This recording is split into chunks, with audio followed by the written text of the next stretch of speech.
Even in liberal la-la land, voters have had enough. Trump made some gains, and common sense is making a comeback.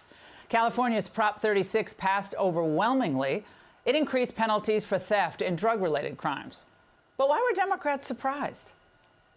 Above all, this measure is designed to protect small businesses like ours from rising tide of a retail theft crime. It's past time to address the rise in crime. Prop 36 is not only protecting our storefronts, but protecting the communities we serve. And Californians may have just voted down, well, what would ultimately be a job-killing minimum wage hike. Joining us now, Victor Davis Hanson, senior fellow at Hoover.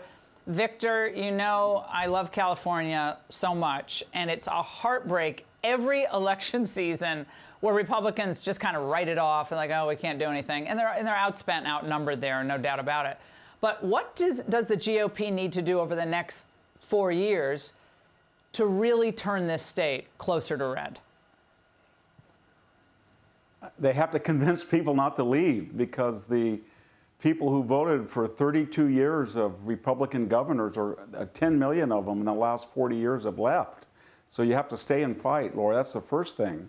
And it's hard to convince people when we have the highest taxes in the nation and the least services and the worst infrastructure in schools. So that's a hard sell, and that has to change, though. The second thing is, we have the largest Latino population, Hispanic population, about 45%, and it's divided just like the other populations. It's very, very conservative in the interior, and that's the majority. But on the coastal strip, from Berkeley all the way to San Diego, where all the money is and the universities and the media is, the Hispanic governance, the people who are run for office, are very left-wing, as all people are in that area. And they don't represent the majority of Hispanic, just like the people on the coast seem to have their own la-la culture. So it's not the beginning of the end for the left, but maybe it's the end of the beginning of the effort. You know what I mean? That we're just like starting to see something. We only have 11. Yeah. Yeah, but I liked it. It took me a while, but I do get it. All right, Governor Gavin Newsom, Victor, totally ignoring what's happening across the country, and especially the voters in California who are really rebelling against the progressive policies when it comes to crime. Instead, Newsom continues to focus on Trump. Check this out. My job is not to wake up every single day and get a crowbar and try to put it in the spokes of the wheel of the Trump administration. That said, I'm not naive either. We were involved in over 100, well, in fact, we were involved in specifically 122 lawsuits with the Trump administration. We know their playbook.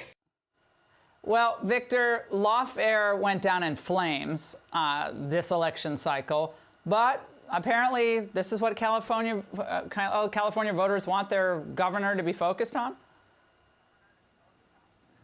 No, it isn't. But California is where all bad ideas in the United States originate. It really is. And it's kind of like the last redoubt. And the peasants with pitchforks are starting to get near the walls, and they're starting to panic. But Gavin Newsom, usually whatever he says or he professes, just assume the opposite. So he says he's not going to try to obstruct the Trump administration. That's exactly what he does, because he thinks he still has a majority, because it was 60-40 for Trump in California. And in his way of thinking, they haven't gotten me yet, and I still have a lifespan. Well, we'll see what happens in 2028 with old Gab, but we're going to be seeing a lot of him over the next 4 years. Victor, thank you.